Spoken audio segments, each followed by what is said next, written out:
minority in Parliament say foreign investors should back off any potential takeover of Airtel Tigo without the requisite parliamentary approval. The minority contends that any takeover of Airtel Tigo with foreign investors will be an international agreement which must be subject to Parliament's oversight. Deputy Ranking Member on the Communications Committee, Samuel Nate George, says Communications Minister Eslo Owusu must bring any such deal to sell Airtel Tigo to Parliament immediately. Well, we want to use this opportunity to serve notice to any foreign investor that they must be very careful of signing any deals. Because if they think that they are buying any asset that belongs to the Ghanaian people without the proper parliamentary approval, we can assure them that that agreement is going to be null and void in any court of law in any jurisdiction of this country, because the Constitution of Ghana is clear. If you go and buy stolen goods, you can't say that because you bought stolen goods from the brother of the owner of the goods, it validates it.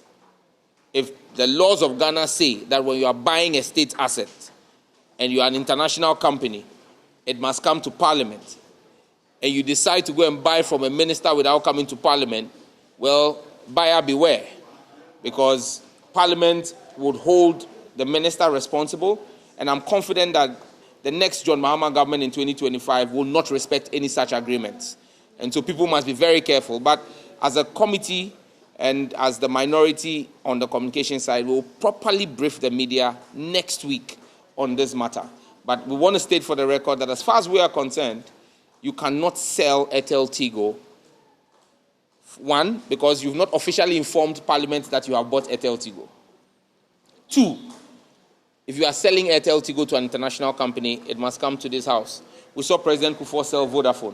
He came to this house. Eslo Owusu cannot become law unto herself.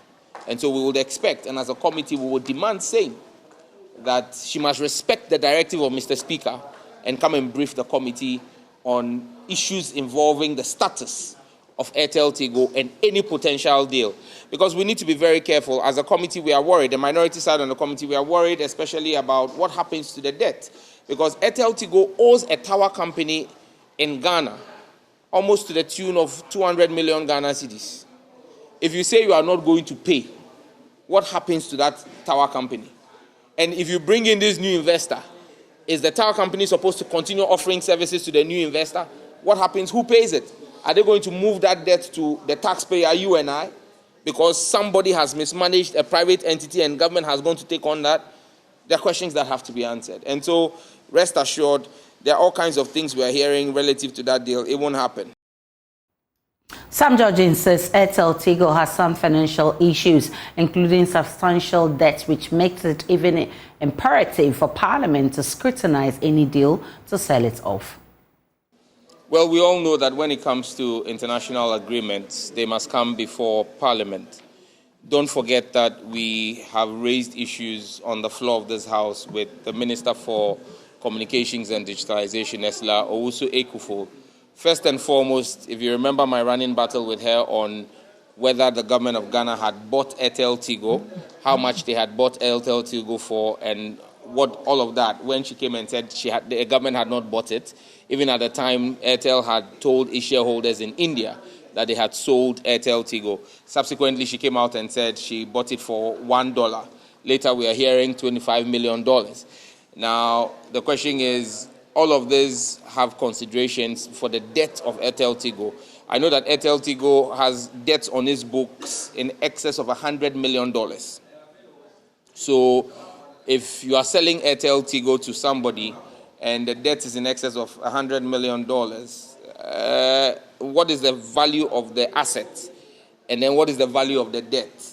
Are you selling the company with the assets and the liabilities, or are you just selling the liabilities, the assets alone without the liabilities? Then who takes over the liabilities? Because those liabilities have to be settled. Airtel owes banks. They owe service providers like the tower companies. We have seen the announcement that says that some JV has been entered into. Don't forget that sometime in November last year, a member of the committee, I think the Honorable Lydia Lamisi, if I'm not mistaken, asked a question that brought Eslo Owusu to the floor of the House to give answers on the issue of the transaction. And in contributing to that question, when I rose, I requested of the Speaker that the Minister ought to brief Parliament on what the matter was.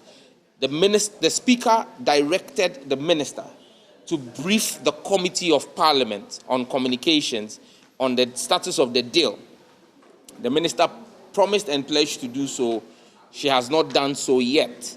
We have heard that there's this JV with Hanam or Hamam Investments and all of that. Parliamentary Affairs correspondent Kwekwa Asante joins us with more from Parliament. Kwekwa Asante, what else is happening in Parliament today?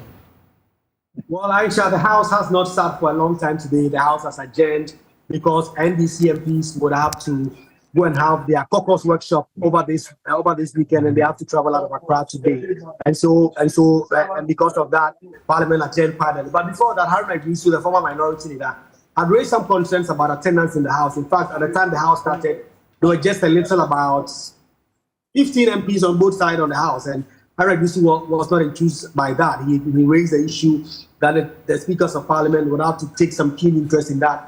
Mind you, the House has been undertaking roll call since the start of this meeting. So whenever the House begins sitting, there will be a roll call. Today there wasn't any because of the very low attendance in the House. So Aisha, the sitting has been adjourned today, and we are looking forward to, for instance, very soon you'll be interviewing the Member of Parliament for the Anasia Sokwa constituency, Katie Amon, also Patricia PJ, and all those for PM Express. I've been speaking with them outside of the floor to get some understanding of how we can arrange that. But generally, the House has not been doing any key business today. They just had to take an adjournment for the NDC MPs to have their workshop this weekend. Kwekwa Asante with that from Parliament. Definitely.